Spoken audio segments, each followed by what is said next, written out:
یوم عاشور دنیائے اسلام میں تاریخی اعتبار سے انتہائی اہمیت کا حامل ہے۔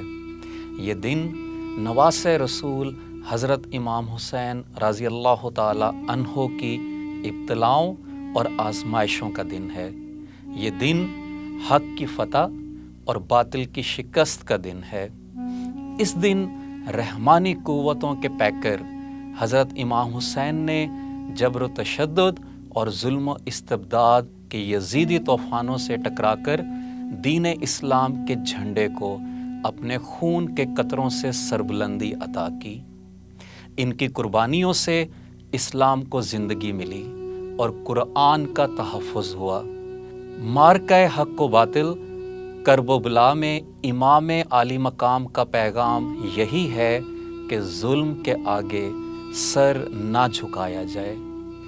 قتل حسین اصل میں مرگ یزید ہے، اسلام زندہ ہوتا ہے ہر کربلا کے بعد۔